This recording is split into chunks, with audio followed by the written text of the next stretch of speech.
Wyoming Traveler here, and today I am at the site of the Battle of Brices Crossroads. The Battle of Brices Crossroads was one of the most spectacular and one-sided victories of the American Civil War.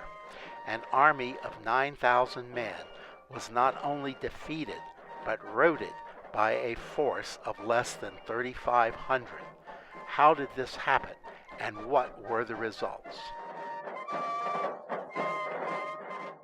In May 1864, General Sherman began his campaign to capture the city of Atlanta, Georgia. Sherman's supply route for this campaign was a single rail line stretching from Nashville, Tennessee to Chattanooga, Tennessee, and into North Georgia. General Sherman feared that Confederate General Nathan Forrest would strike from the northeast Mississippi and attack the supply line in Middle Tennessee, therefore seriously delaying or even ending his drive to Atlanta. To preclude this from happening, General Sherman ordered General Sturgis to take a force from Mississippi, Tennessee, to attack and destroy Forrest in East Mississippi. General Samuel Sturgis, on June the 1st, marched out of Memphis with 4,800 infantrymen, 3,300 cavalrymen, and 22 cannon. Union cavalrymen were also armed with repeating carbines, giving them even more firepower than their Confederate opponents, who were mostly armed with pistols. To oppose this force, Forrest could only muster 3,500 cavalrymen, of which a fourth would be required to hold the horses during any fighting, and therefore not a part of the battle. He also had only 8 cannons.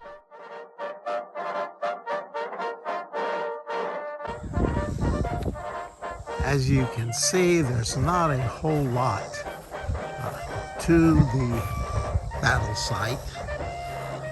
This was the major center of the fighting here at Brices Crossroads. Fighting started up there on the highway. Forrest planned to defeat the Union forces in piecemeal.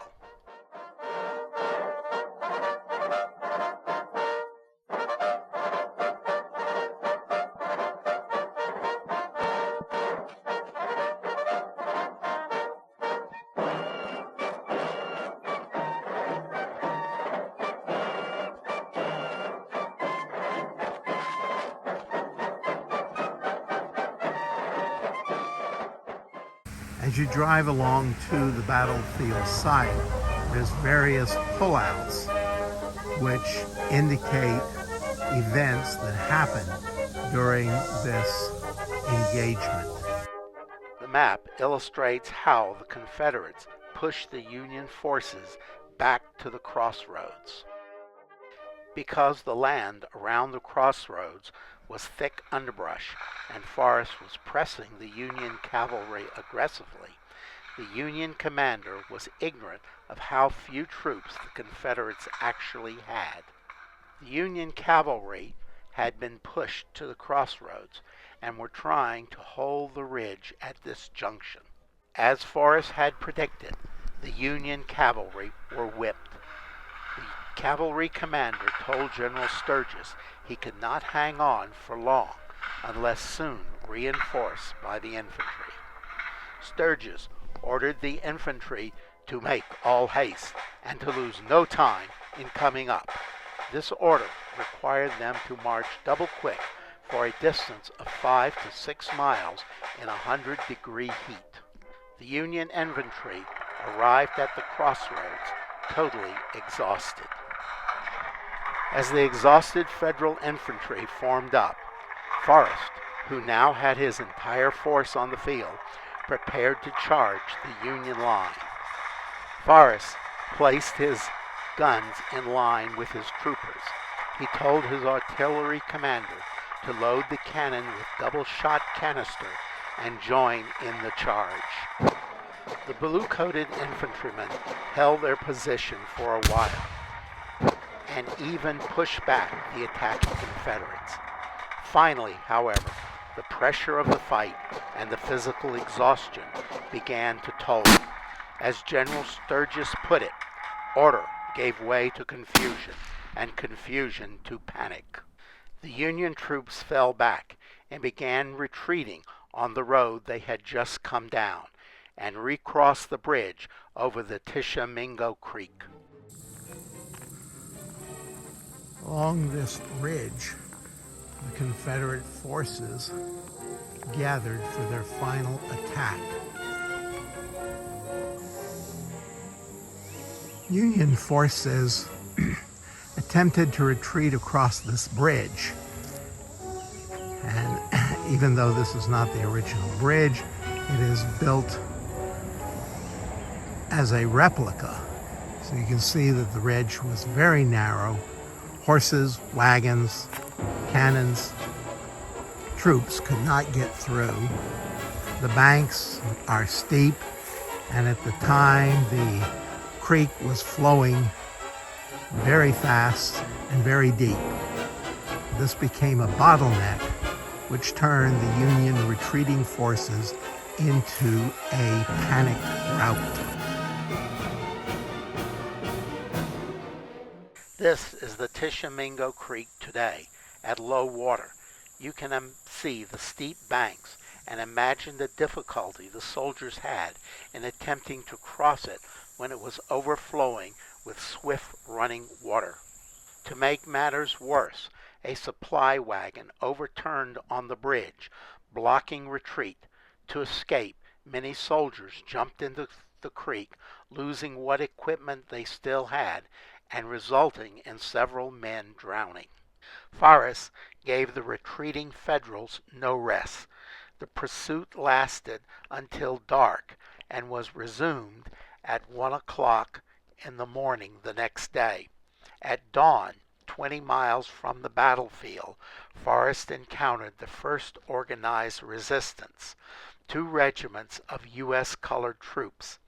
The National Park Service states this rearguard action prevented Forrest from capturing the remainder of Sturgis' supply wagons and most of his command. Forrest, however, stated it made only feeble and ineffectual resistance. The enemy offered no organized resistance, but retreated in the most complete disorder. At Salem, Mississippi, about 50 miles from the crossroads, Forrest called a halt to the chase. At the cost of 492 men killed or wounded, Forrest had destroyed a Federal army of 9,000, captured 18 cannon, 176 wagons, almost 200 horses and mules, 1,500 rifles, 300,000 rounds of ammunition, and 1,600 men.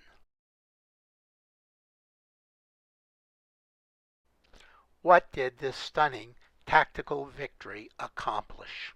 For Nathan Forrest, the victory at Brices Crossroads ensured his position as one of the greatest tactical commanders in American military history.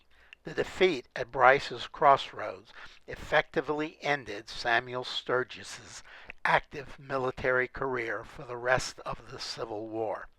He remained in the Army and after the war served as colonel of the 7th Cavalry.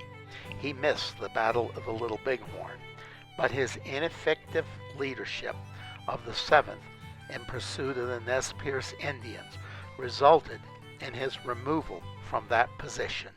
General Sherman was disappointed in Sturgis's defeat, but relieved that he had accomplished his chief objective, keeping Forrest away from the supply line, and Sherman was able to move on and capture Atlanta. Brices Crossroads is located north of Tupelo, Mississippi, and south of the Shiloh National Battlefield Park. If you're in the area, take a couple hours and visit this site. I appreciate you watching this video. Please take some time, like and subscribe. Thank you.